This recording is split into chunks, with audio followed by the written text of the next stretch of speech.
Benoît Careil, merci de nous recevoir dans votre bureau à la mairie de Rennes, que vous occupez maintenant depuis 3 ans. Ouais.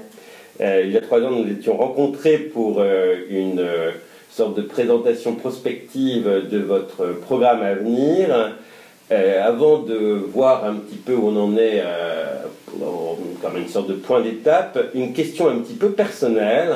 Vous qui êtes un vieux Rennais, mais engagé, toujours engagé, mais jamais un politicien professionnel, qu'est-ce que vous a appris et qu'avez-vous expérimenté à travers l'exercice du pouvoir institutionnel? Alors, je m'étais préparé quand même, pas à avoir de telle responsabilité, mais effectivement à travailler sur des programmes, puisque lors des différentes campagnes auxquelles j'ai pu participer en tant que militant écologiste, je travaillais sur qu'est-ce qu'on ferait si on se retrouvait aux responsabilités, notamment dans le domaine culturel. Donc on arrive avec un projet politique qui a été négocié entre les 2 tours, puisqu'on a fait alliance avec l'équipe sortante entre les 2 tours, mais on vient quand même avec beaucoup d'idées, de projets, d'envie de changer des choses, et après il faut rapidement définir quelles sont les priorités, puis quelle va être la feuille de route pour essayer de faire de réaliser le maximum de choses durant ces 6 ans de mandat. Sachant que évidemment on se retrouve face à l'état de réalité que je ne connaissais pas. Quand on arrive la première semaine, j'ai sur mon bureau un gros dossier qui avait été réalisé par la directrice de la culture de l'époque, qui me présente tous les enjeux du moment, tous les projets, toutes les grandes institutions, le budget, la première chose en général qu'on vous dit, c'est que voilà, il n'y a rien à changer, tout est déjà bien en place, le budget est bien dépensé, et que ça va être dur d'innover, quoi. Donc voilà, la première chose que j'ai dû faire, c'est prendre connaissance déjà de toute cette réalité que je connaissais mal, sur certains aspects, et voir rapidement où est-ce que je pouvais agir rapidement. Il y avait des leviers où vous pouviez un petit peu appuyer. Ouais. Exactement. Donc c'est un exercice compliqué au départ, parce que le champ culturel c'est très très large. Puis composite. Et composite, et c'est vrai que ce que j'ai engagé très rapidement, et j'ai dû quand même me battre un peu, parce que j'ai pas gagné tout de suite la confiance de la direction de la culture, hein, clairement, et j'ai dû me battre pour voilà, imposer cette idée des états généraux de la culture, qui ne devaient pas être des assises de la culture, qui ne devaient pas être juste un entre-soi entre acteurs culturels, mais une volonté de mettre en débat la vie culturelle à Rennes avec toutes les parties prenantes, mais également donc les habitants, les acteurs sociaux, du monde éducatif, que tout le monde participe à ce débat sur la place de la culture et des arts à Rennes.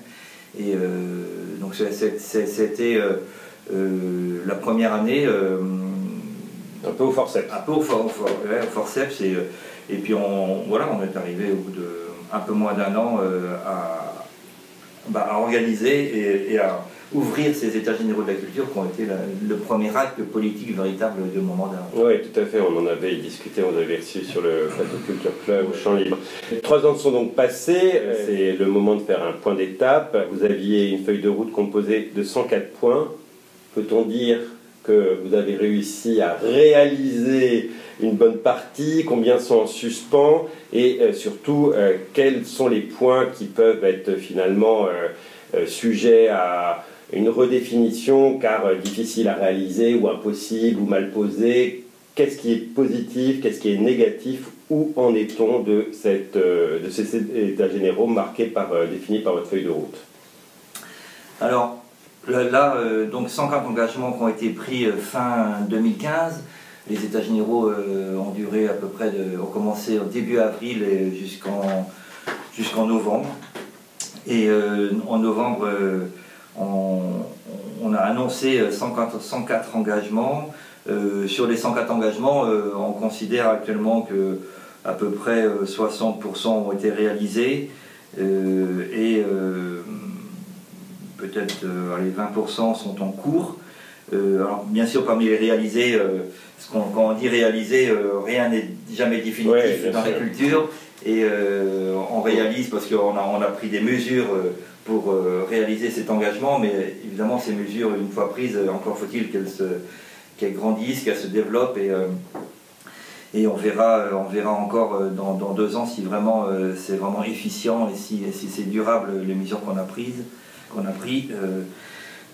Donc il y a eu à la suite des états généraux et pendant les états généraux, parce que là justement en 2015 il y a aussi eu un changement à la direction de la culture avec l'arrivée de Corinne Poulin, tout ça aussi qui a fortement modifié la donne, et là du coup dès 2015 j'ai pu m'appuyer sur une équipe très solide et travailler en toute confiance avec la direction de la culture. Et ça a été aussi un agréable tournant. Oui. Bah ouais, parce que c'était là j'avais quasiment une équipe en marche avec moi qui avançait dans le même sens et qui mettait en œuvre tous ces engagements.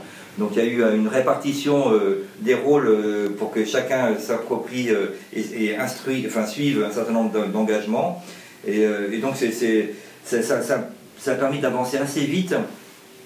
Même si les moyens financiers étaient contraints, le budget de la culture a augmenté un peu parce qu'il y a eu des projets comme les Dimanches à Rennes qui ont nécessité des budgets supplémentaires, mais globalement les budgets étaient à peu près les mêmes.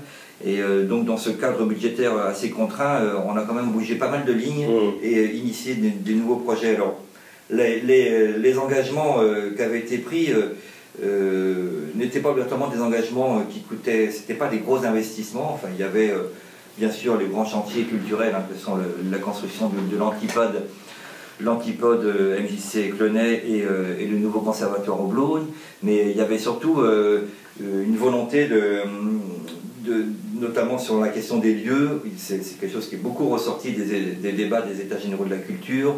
Mieux ouvrir les lieux, mieux les partager. On pense à la Cité, bien entendu, à la salle Guiropard, mais aussi au théâtre du Vieux-Saint-Étienne. Il y a beaucoup d'équipements dans les quartiers. Et à la parcheminerie sur laquelle on va revenir. À la parcheminerie, oui. Vous disiez, Benoît Carré, 60% réalisés, 20% en cours. Quid des autres 20%? Ah ben, ils sont encore à lancer, parce que c'était des engagements pour la durée du mandat. Donc, évidemment qu'on a...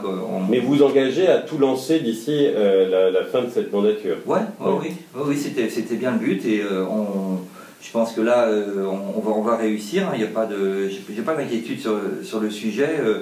Alors bien sûr, il y a des engagements, je sais qu'il y en a un par exemple qu'on n'a pas réussi sur réussir ce mariage entre le sac celtique et un équipement de quartier pour développer une espèce d'équipement de quartier qui aurait une vocation à développer des projets interculturels.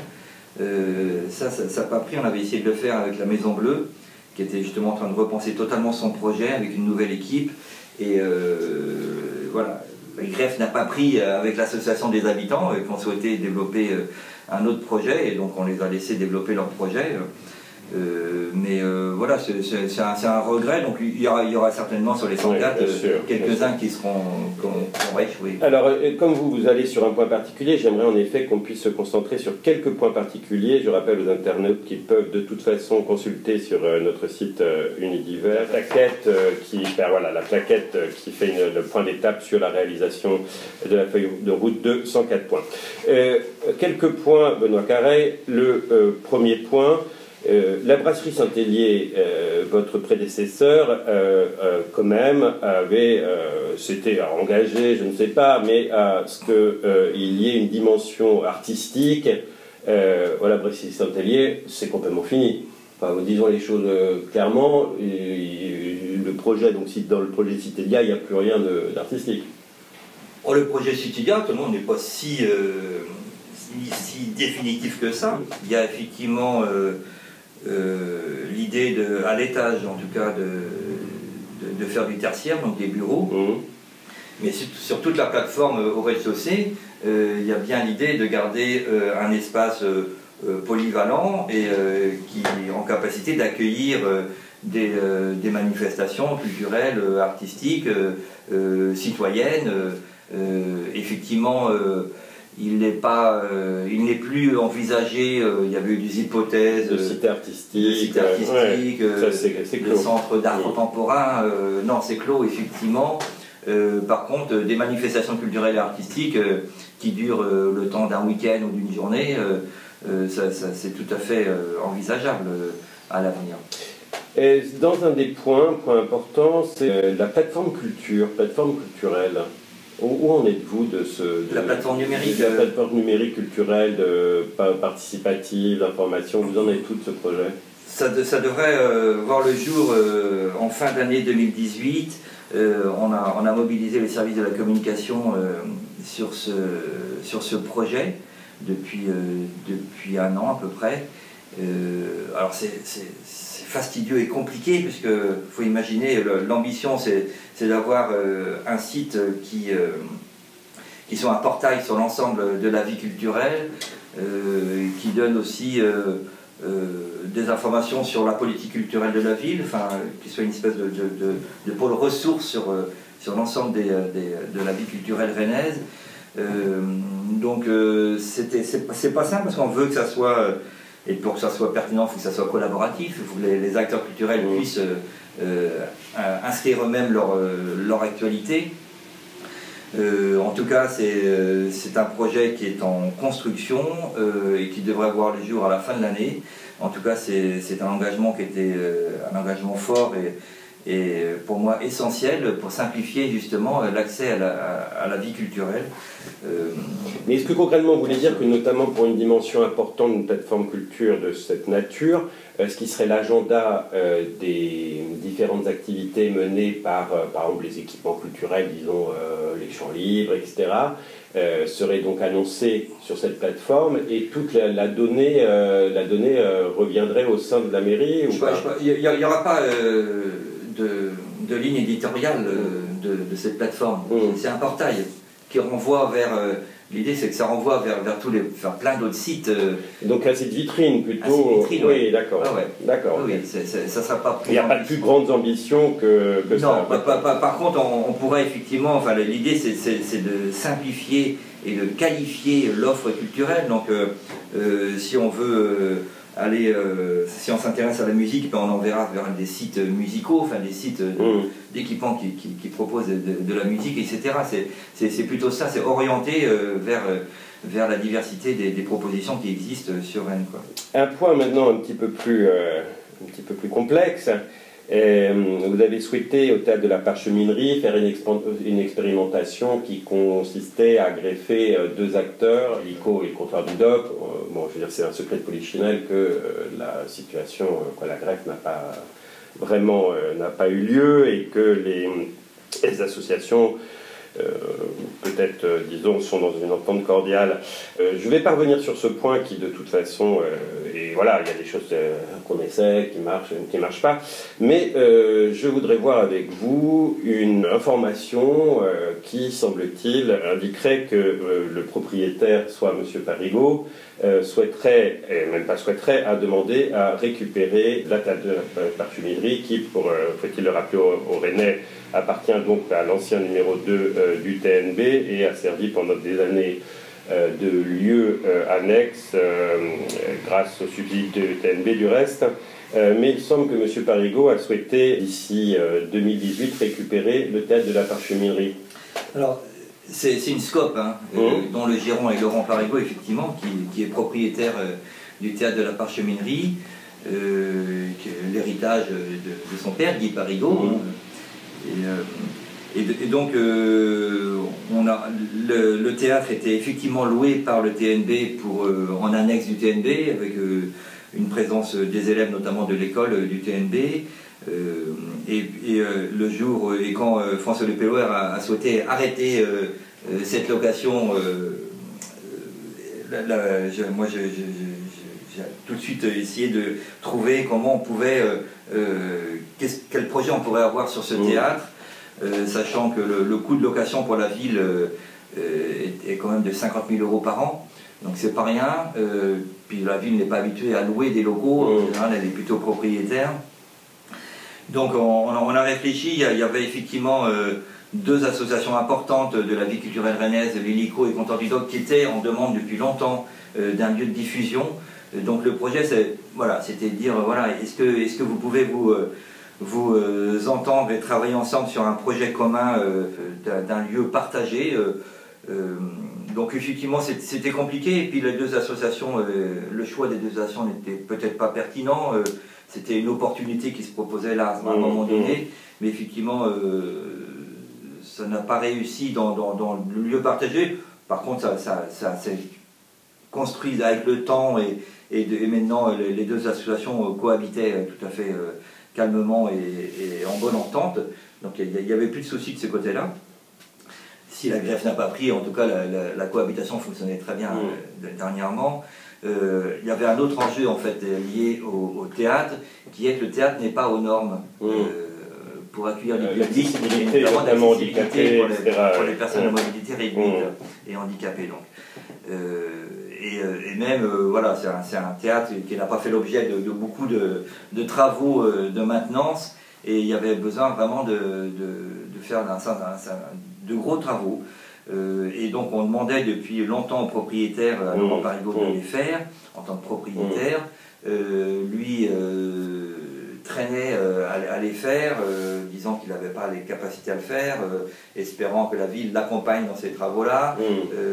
Et donc on lui a fait plusieurs propositions pour soit que la ville rachète, soit qu'il y ait un bail emphytéotique, toutes sortes de solutions qui permettent effectivement à la ville de pouvoir s'engager. Actuellement c'est encore en discussion avec Laurent Parigot, mais effectivement il est possible qu'à la fin 2018 on ne puisse pas prolonger le bail de location, et qu'on trouve, et on va chercher avec les associations bien sûr d'autres lieux pour qu'ils puissent poursuivre sans difficulté leur activité. En tout cas c'est vrai que c'est une expérience, ça aura duré 3 ans, hein. Moi je regrette que ça n'a pas plus réussi, puis qu'on n'ait pas trouvé un terrain d'entente avec le propriétaire.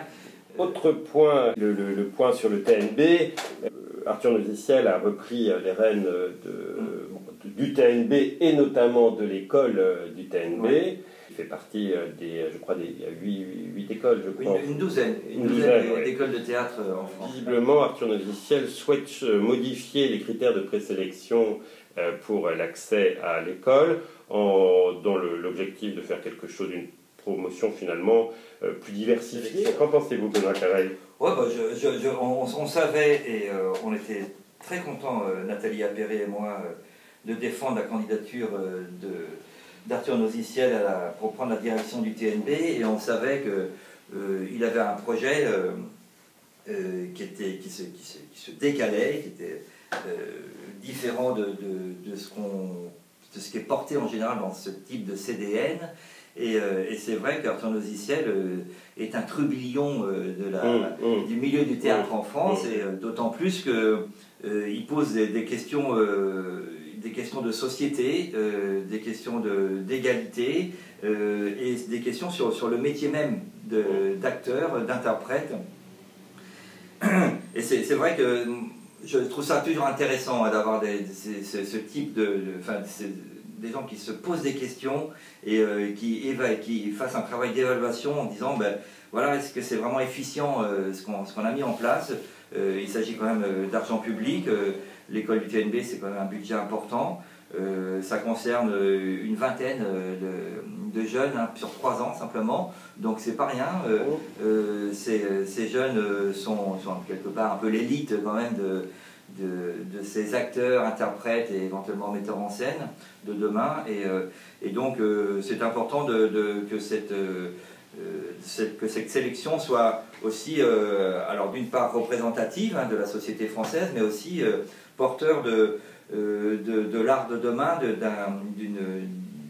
d'un art théâtral que l'on souhaite aussi à l'image de la diversité culturelle de la France. Donc ça ne doit pas être trop normé. Et la volonté d'Arthur, c'est ça, c'est justement de libérer un petit peu et de nourrir un petit peu cette diversité artistique qui est nécessaire à la France. Et puis aussi de former des acteurs et des actrices qui soient solides. Enfin, voilà, c'est pas pendant longtemps, effectivement, enfin, c'est encore le cas justement en France, on forme des gens, des artistes qui sont doués d'une grande imagination, des artistes qui doutent beaucoup, donc c'est l'image un peu de l'artiste créateur qui va, et c'est ce que dit Arthur, il dit mais quand on voit les interprètes à l'étranger, les gars ils font des représentations pendant des séries de 10 représentations, du lundi à la semaine suivante, tous les soirs ils sont égaux. En France, on a l'impression que c'est tout à fait normal que un soir ça soit très bon, le deuxième soir c'est un peu moins bon, etc. Il y a une espèce d'inconstance comme ça chez les professionnels qu'on n'a pas dans les pays étrangers. Et il dit voilà, c'est pas normal, on n'a pas des artistes suffisamment solides. On a des artistes effectivement qui ont des personnalités, des capacités à créer, à être créatifs, à être singuliers, ce qui n'est pas inintéressant, hein, mais il faut aussi qu'on ait des acteurs, des professionnels capables de tenir sur la durée. Donc voilà, c'est ces questions-là qui se posent et qui sont justes, je trouve.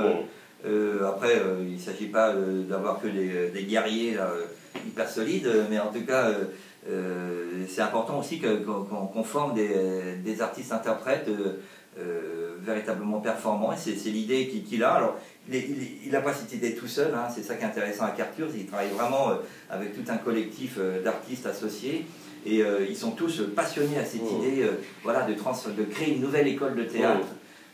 Qui sera donc, il va travailler avec Laurent Poitrenaud comme directeur associé de l'école, et c'est tous les artistes associés du TNB qui s'impliquent et avec beaucoup de passion. Vincent McCain est particulièrement investi pendant cette idée-là. Ils ont tous contribué à écrire ce questionnaire pour le concours d'entrée. Je ne sais pas si vous l'avez vu, mais allez voir sur le site du TNB, c'est assez passionnant. La richesse de ce questionnaire, qui doit faire peut-être une centaine de questions, et qui justement cherche offre la possibilité aux candidats de faire preuve de beaucoup d'imagination et de montrer qui ils sont, quoi.